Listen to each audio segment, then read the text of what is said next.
The station. He hated his job. This was not a revelation. He hated his job every day, had hated it for 7 years, would probably hate it until he died or retired, whichever came first. The hatred was as constant as the subway, as reliable as the 7:42 train that carried him into the city each morning. Every day the same routine. Coffee from the cart on the corner. Down the stairs to the platform. Stand at the same spot, wait for the same train, ride to the same office, do the same work, go home. Every day. And every day, for the past 3 months, he had seen her. She was short, maybe in her early 30s, with long straight black hair that fell past her shoulders. She walked through the station with a gait that made him wince, strongly spastic, her legs crossing and uncrossing with each step, her body lurching in ways that looked painful. It was hard to watch. It was harder to look away. She wore high heels. They were destroyed, those heels. Scuffed and bent, the tips worn to nothing from the way her feet dragged and struck the ground. The shoes were wrong for her, impractical, painful looking, a cruel joke of fashion on a body that couldn't walk properly even in sensible footwear. He felt a pang of something that might have been pity. The man watched her from a distance. Never spoke. Never approached. Just watched, as she made her way through the station, always in the same direction, always at the same time. And when the train came, when the lights flashed and the doors opened and the crowd surged forward, he would look for her and find nothing. She was never on his train. Never on the platform after it left. Just gone. Every day. The newspaper clipping was 10 years old.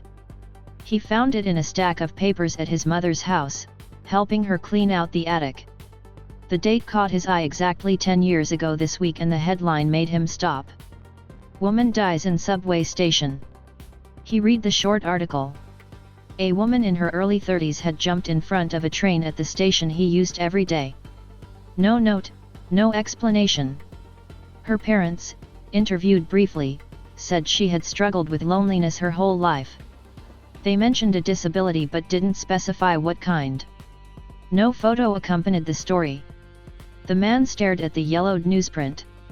He thought of the woman at his station, the black hair, the spastic gait, the destroyed heels. Different woman, surely. This article was from 10 years ago.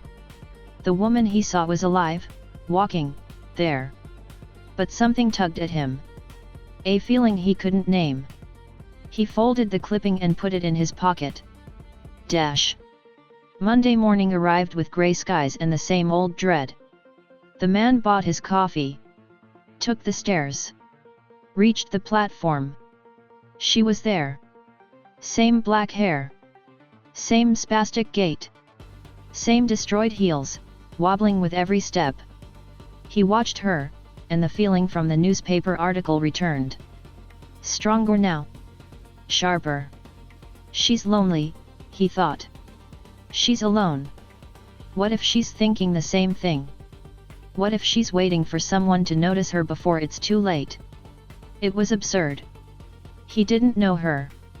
Had never spoken to her. This was projection, pity, maybe something worse. But the feeling wouldn't let go. The train announcement crackled over the speakers. In 3 minutes, the 7:42 would arrive. He made a decision. He didn't know why. Didn't understand it. But he turned away from the tracks, away from his train, away from his job, and began to follow her. She walked slowly, her gait making speed impossible. He kept his distance, not wanting to frighten her, trying to think of what he would say. Hi. I see you every day. I think you're lonely. I think maybe you need someone to talk to. Pathetic. Creepy. Wrong. But he kept walking. On the staircase leading to the upper platform, her shoe came off. Not just the heel this time, the entire shoe. The strap broke, the sole separated, and the whole thing slid off her foot and tumbled down the stairs. She stumbled, caught herself on the railing, and kept walking. One foot bare now, the other still in its ruined heel. She didn't look back. Didn't stop. The man picked up the shoe. It was cheap, worn, the inside stained from years of use. He held it in his hand and felt something crack open in his chest. "Excuse me."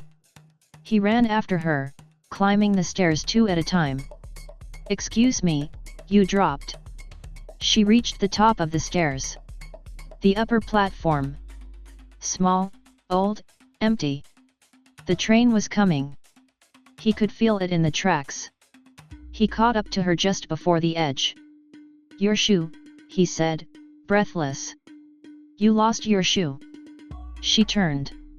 And for the first time in 3 months, he saw her face clearly. Not from a distance, not in profile, but full on, looking at him. Her eyes were dark and wet. Her cheeks were stained with tears. She must have been crying for a long time. "I'm sorry," he said. "I didn't mean to. I see you every day. And I thought." He stopped, the words tangling. "I thought maybe you were lonely. Like me. And I read this article about a woman who." He pulled the clipping from his pocket, held it out. "It was 10 years ago. Different woman, I know. But I thought, what if you're lonely too? What if you need someone to talk to?" She looked at the clipping. Then at him. Then at the shoe in his hand. She took the shoe. Held it against her chest. Then she stepped forward and wrapped her arms around him. Her body was warm. She was shaking. She pressed her face into his shoulder and held him like he was the only solid thing in a world that had tilted off its axis. "Thank you," she whispered. The train roared into the station. She pulled back, looked at him one last time, a long, searching look, and smiled. It was the saddest smile he had ever seen. Then she turned and walked toward the edge. "No." He grabbed her arm. Pulled her back. The train passed, wind whipping around them, doors opening and closing, people getting on and off. She stared at him. "Why?" she asked. "Because I don't want you to die. You don't know me. I know you're alone. I know you're hurting. I know." He stopped, swallowed. "I know what that feels like." She looked at him for a long moment. Then she looked at the train, at the doors, at the people moving past them like they didn't exist. She kissed him and asked, "Where have you been all my life?" And then disappeared.